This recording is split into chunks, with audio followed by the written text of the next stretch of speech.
Because I am lonely and have this empty feeling since I was born.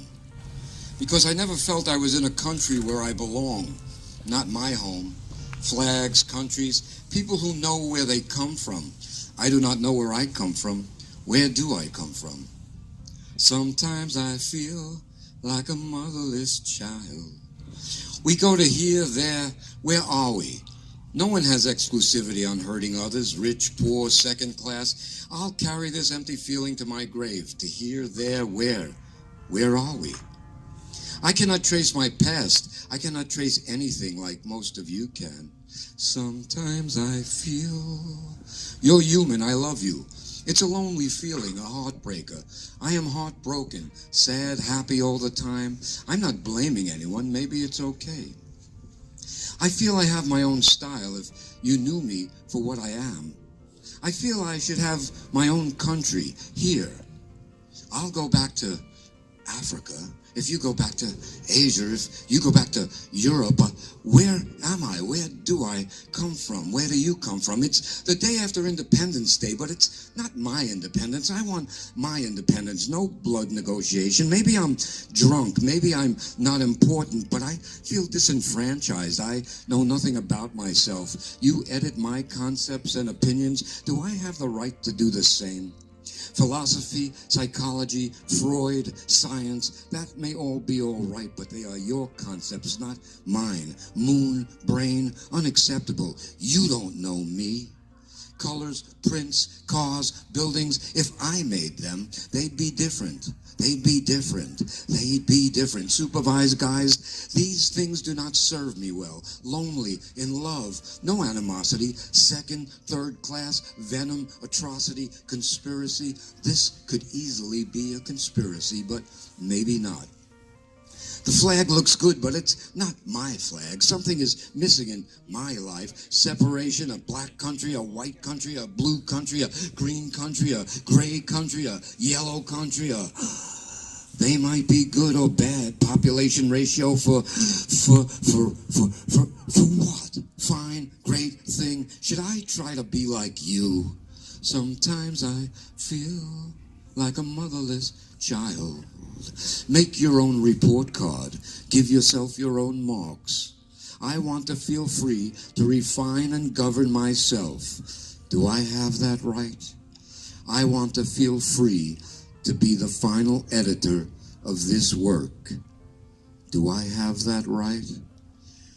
Sometimes I feel a long, long way from home.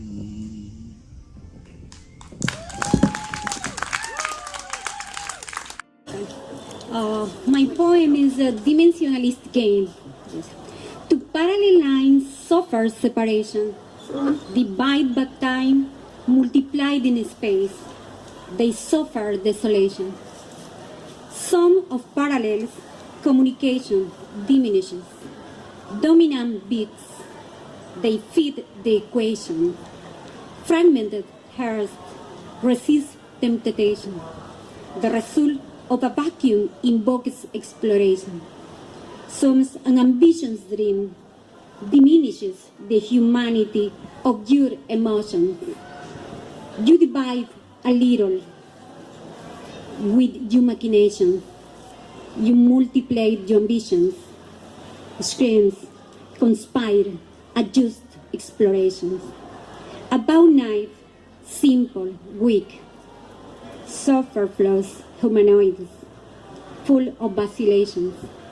Like fish, you flow freely into the mouth of your adversary.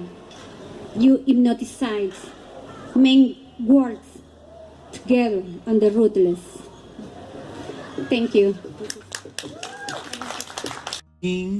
My carcass in my rumpled bags, I headed in the direction of what was now my 5-story walk-up just down the block.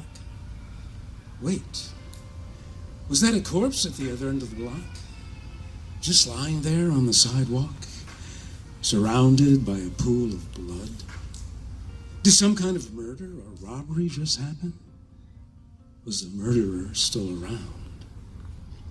Maybe a resident of the damn block, waiting for another victim to come along, another opportunity to kill.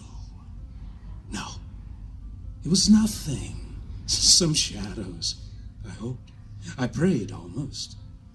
Why would I imagine that image? I was already freaking out, or hallucinating, or both. I kept thinking, maybe I should turn around and get the hell out of there. Maybe I should get back in the car and just drive away. But where to? What would I do back down in New Orleans? As a fearful, sensitive child, I had been to 1,000,000 Mardi Gras parades, it seemed. Mardi Gras, the last day of life on earth before the first day of Lent, the first day of feigned suffering for the Pope, and the impossible belief that the citizens of New Orleans could stop devouring flesh, live, naked, and otherwise, for 40 days and 40 nights, like the time in college when I chased some gal down Bourbon Street. I was on my hands and knees. She was a go-go dancer, I think. I was growling and howling at the moon. Yowza, yowza. Step right up, ladies and gentlemen. It's showtime at the Show Bar Club, right through this door. Come on in and twirl ya yo-yo at the delightful Miss Candy Cane. Just another night in the New Orleans ritual of saturating its residents with an endless overload of indulgence, exhaustion, of toxic organs and booze-saturated bones, with a full moon throbbing over Bourbon Street, and what surely was a wolf howling somewhere in the dark. Slurping down New Orleans brewed Dixie beers, which tasted like horse piss. Inhaling olive oil-saturated muffaletta sandwiches from Central Grocery in the French Quarter.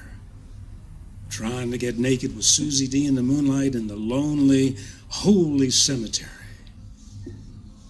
A fondle of the knee, breathtaking kiss, and a world without end for teens in lust.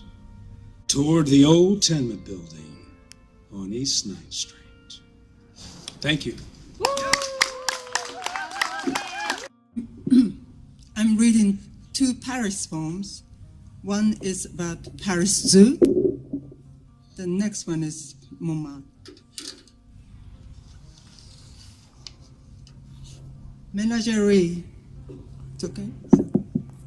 It's not about glass. It's about blood, flesh, heart, and soul. We rob space from animals and birds, creatures who are born to be in limitless space. We give them back a moving, limited space to keep them trapped within its spacelessness. Plundering the world they reflect, we give them the warped mirror of human images in return. E-N-T, in torment and absent. To find E-N-T exist scattered in eternity, a privilege to become a self-imposed stranger, a torment to become a forced stranger. Eat, shit, die. One poet overlaps his own ecstatic pain with that of an ostrich. Another poet overlays her ecstasy onto a jaguar. Inhabitants of menagerie, subject material for poems that know nothing of poet or of the word poetry. Phenomena of life, death, eat, shit, die. Elements shared by agony and torment, and their common denominator called pain. You live to learn to get used to pain. In the space of eternal non-freedom, you reach another void when you swallow the forced non-freedom. You pass through the revolting process of life, death, reversed. Things shared by space and void. things that cannot be shared by either one of them. Voided souls, a blanked agony. How merciless it is to be forced to resign yourself to a life without dignity in the riverside public garden in the city of light. Young human children and their tired parents. Young puma cubs and their tired parents. Dried up Garden of Eden under the afternoon sun. Sacred, worn out Noah's Ark. Expelled from the garden, we stand on the boulevard. We open a map and look up to the sky. Becoming aware of hunger within us, we leave the caged creatures behind in our consciousness. Everyone, all the other readers. I want to dedicate this reading to a friend of mine who went by Lovely, who was an activist and a poet, a slam poet. The thing I want to do is, she died yesterday. She killed herself, and I knew her from when I did slam back in college. She was in high school then, and we performed in Buffalo, New York. She really liked this thing that I did. She had a recording of it, so I'm gonna try to do it, even though I haven't done slam in like a decade or more. Yeah, this was like a thing I did called Song for the Sons and Daughters of Abraham. So I'm gonna try to perform it by heart today, so please bear with me, and I appreciate your patience.